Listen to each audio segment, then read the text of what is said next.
Sur Bitcoin, un gros mouvement se prépare actuellement, donc sur Bitcoin et sur le marché crypto en général. Donc on va faire ici une revue de marché de tout simplement Bitcoin et Ethereum et on va voir pourquoi un gros mouvement se prépare, comment anticiper ce mouvement-là et la potentielle direction du marché. On va vraiment se baser sur un indicateur et surtout la psychologie actuelle, le sentiment global sur le marché crypto. Donc cet indicateur, c'est tout simplement l'historical volatilité qui nous permet de savoir si on est dans une période de faible volatilité ou de forte volatilité.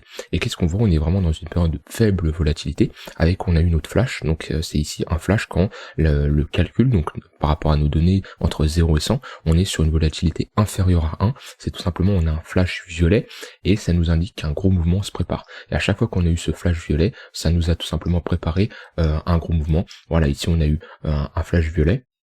On a eu ce gros dump, ici on a eu un flash violet, on a eu un gros pump, voilà, c'est à chaque fois ça nous prépare. Ici on a eu une autre flash violet, le lendemain on a fait une bougie de voilà moins 7%, ici on a eu une autre flash violet, le marché a dump, ici on a eu un gros flash violet, on est parti en tendance haussière, etc.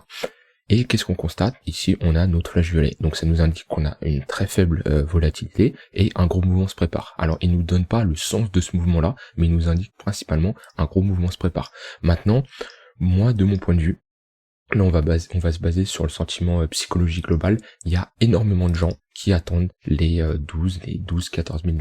Voilà, toute cette zone-là, elle est fortement attendue. Donc on va tracer quelque chose de plus propre. Hop, ici, toute cette zone-là est attendue par voilà la plupart des investisseurs, on va dire les retails. Alors pour moi, on va aller dans cette zone, mais ça serait trop beau d'y aller maintenant. Ça serait trop beau et ça offrirait tout simplement une opportunité en or d'y aller maintenant. Pour moi, comment je vois le marché sur du moyen long terme, on va, de mon point de vue, rebondir, aller chercher pourquoi pas les 28 000 $, et ici, pourquoi pas instaurer un M-top, donc un top de marché pour continuer sur une tendance baissière. Et en fait, le fait de faire ce mouvement-là, on va piéger énormément de gens qui vont FOMO, parce que les gens qui s'attendent à un marché qui va chercher les 12 000 $, si on voit qu'on va chercher, on casse ce niveau-là et qu'on va chercher les 28 000 $, ils vont tout simplement FOMO et acheter sur ces niveaux, et c'est là que le marché va les punir et continuer en tendance baissière. Alors on peut très bien faire ce scénario, ou aller chercher un peu plus haut les 38 000 $, et faire aussi ce scénario. Mais de mon point de vue, on va aller chercher ce niveau-là des 12-14 000 $. Il y a de fortes probabilités. Après, pareil, si je m'adapte en fonction du sentiment global du marché, pour moi, on va aller les chercher, mais si on y va, c'est clairement pas maintenant. On peut y aller, on peut faire ça, mais pour moi, l'opportunité serait trop belle. Ça serait vraiment trop beau, puisque tout le monde les attend. Et là, du coup, on a un gros mouvement qui se prépare, comme je l'ai dit. Si je mets mon MACD, on voit qu'on est en train de former une grosse divergence haussière. On a déjà une plus petite qui est validée, et on a une grosse divergence haussière qui est en train de se former. On est en train de faire des W sur le prix. Si je me mets en close line, on voit qu'on fait des W sur le prix. Ce qu'il faudrait, c'est casser là, ce niveau-là, et là on aurait un magnifique W qui sera tout simplement formé. Qu'est-ce qu'indique ce W? C'est qu'on repart en tendance haussière. Donc ici, tendance haussière avec des W, inversement de la dynamique en cassant les précédents creux, on fait des M sur le prix, donc on voit qu'on fait des gros M comme ça, et le marché va s'inverser, qu'on va faire à nouveau des W, et repartir en tendance haussière jusqu'à faiblir et refaire des tendances, enfin des M, des creux, des sommets de plus en plus bas pour une tendance baissière. Donc voilà comment moi je vois le marché évoluer. Si on casse ce M, on aura déjà une extension de Fibonacci qui s'activera, boule, qui nous donnera une target au niveau des 1,118 puis des 2, donc on viendra rechercher à peu près cette zone ici. C'est le niveau théorique, et on pourrait aussi bien sûr aller dans la zone de rechargement de short, donc tout simplement du mouvement baissier entre les 0,118 et les 2 et les 0,786, et on a une confluence de localisation entre les 1,118 et les 2 de l'extension Fibonacci. Donc voilà, le niveau des 22 600 $, ça va être une zone pertinente, surtout qu'on pourrait tout simplement aller chercher cette zone et repartir comme ça. On ferait tout simplement un sommet, un creux, un sommet plus haut, plus bas que le précédent, un creux, un autre sommet plus bas que le précédent et un nouveau creux. Et on pourrait ici faire un gros M et piéger des gens dans ce W. Mais moi, ma tendance moyen terme, je vous ai expliqué mon point de vue.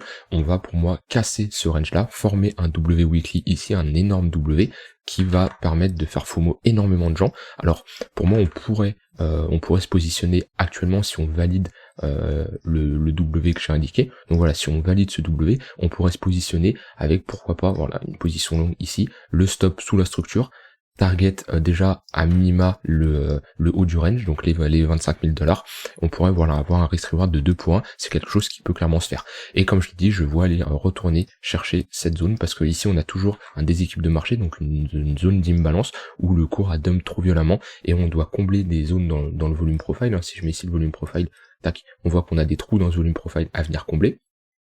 Et tout simplement, je vois un prix revenir sur les 28 000 $, et pourquoi pas aller au niveau des 12 000 $. D'un point de vue macro, c'est moche. Voilà, si je regarde le S&P ou autre, c'est clairement moche. On doit être en continuation baissière, mais pour moi, y aller maintenant, ça serait beaucoup trop simple. Donc voilà, principalement pour le Bitcoin. Sur Ethereum, c'est à peu près la même chose.